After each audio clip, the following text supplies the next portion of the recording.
Hi, in diesem Video klären wir, wie du eTermin auch ohne eine Webseite als Terminvereinbarungs- und Neukundengewinnungsmaschine verwenden kannst. Dazu gehst du auf etermin.net und meldest dich mit deinem Konto an. Nachdem du dich angemeldet hast, solltest du deine Buchungsseite aufrufen. Deine Buchungsseite findest du links bei Buchungsseite und dann Vorschau Buchungsseite. Diese Seite ist die Buchungsseite, die eTermin für dich generiert hat. Du kannst die Buchungsseite so anpassen, als würde sie aussehen wie eine Webseite. Dazu gehst du links bei Einstellungen bei der Buchungsseite auf Layout und hast hier ganz viele verschiedene Einstellungsmöglichkeiten, die es dir ermöglichen, die Buchungsseite zu verändern. Diese Positionen hier sind eigentlich alle selbsterklärend und ich werde nur auf die wichtigsten kurz eingehen. Die Titelleiste zeigt bei aktivierter Position, wenn sie aktiviert ist, das Logo oben und den Unternehmensname an. Das bedeutet, hier oben würde dann anstatt Willkommen auf unserer Online-Terminbuchungsseite das Logo eingefügt werden und auch der Name des Unternehmens. Das sieht dann von Außenstehenden so aus, als wäre das tatsächlich eine Webseite. Anschließend kann man auch die Position des Logos verändern und Bewertungen anzeigen. Somit könntet ihr auch dann Bewertungen automatisch für eure Terminvereinbarung bzw. dann auch für euer Unternehmen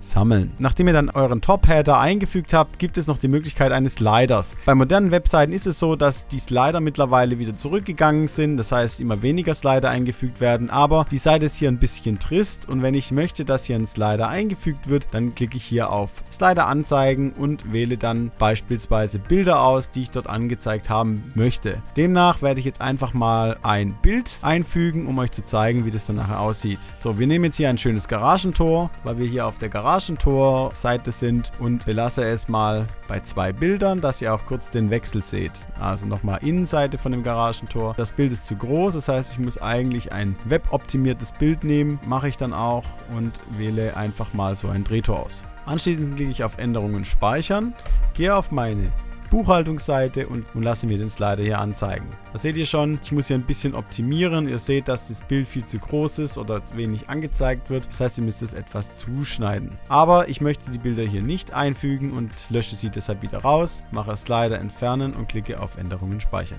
Wenn ihr mehrere Mitarbeiter habt und mehrere Kalender habt und ihr möchtet den Kunden freie Wahl lassen, wo sie sich denn jetzt anmelden möchten, bei welchem Berater oder bei welchem Mitarbeiter sie den Termin haben möchten, dann müsst ihr Auswahl der Mitarbeiter natürlich aktivieren und könnt dann auswählen, welche Sortierung ihr haben möchtet oder den Standort nach Entfernung sortieren möchtet. Ich zeige euch auch mal ganz kurz, wie das aussieht. Wenn ihr das aktiviert habt und jemand wählt eine Leistung aus, geht weiter zur Terminauswahl, dann seht ihr hier oben, bei welchem Mitarbeiter er gerade den Termin macht und könnt ihr dann hier entweder beliebig auswählen oder die Person tatsächlich auswählen. Wenn ihr mehr als eine habt, dann könnt ihr hier anklicken, welche Person sie haben möchten. Da das für uns nicht relevant ist, mache ich das wieder aus. Dieses Häkchen bei Social Media gibt euch die Möglichkeit, dass jemand vielleicht, wenn er das denn möchte und einen Termin gebucht hat, dass er das dann, nachdem er fertig ist, wird hier unten angezeigt, dass er das Ganze teilen kann über Social Media Kanäle wie Facebook, Twitter und Instagram. Ich habe das aktiv, hat bis jetzt auch niemand gemacht. Das heißt, ich weiß nicht, ob das so relevant wird, aber kann man aktiv lassen. So, und nun haben wir unser Layout für die Buchungsseite so angepasst, dass es uns gefällt. Anschließend möchte ich jetzt natürlich das Ganze auch als Webseite nutzen. Das bedeutet, ich muss natürlich irgendwie mich in Google präsentieren. Dazu gehe ich bei Analytics und SEO, also SEO heißt Search Engine Optimization, also Suchmaschinenoptimierung und kann hier meine Meta-Description einfügen. Das ist das, was Google nachher sucht. Das gleiche Header-Text der Buchungsseite müsst ihr auf jeden Fall was Gutes eingeben. Also zum Beispiel müsste man jetzt hier Celentano Garagentore eingeben. Garagentore in Heilbronn. Ihr möchtet ja hier auch eine Präferenz von der Umgebung haben. Da ich das aber über meine Webseite laufen lasse, diese Suchmaschinenoptimierung, ist es hier nicht notwendig. Außerdem soll die Buchungsseite in Suchmaschinen indizieren, würde ich anlassen, dass Google das erkennt. Und zum Schluss können wir noch unsere Farben und so weiter verändern, wenn ihr möchtet. Das findet ihr natürlich hier, da müsst ihr einfach ausprobieren, welche Farbe für was zuständig ist.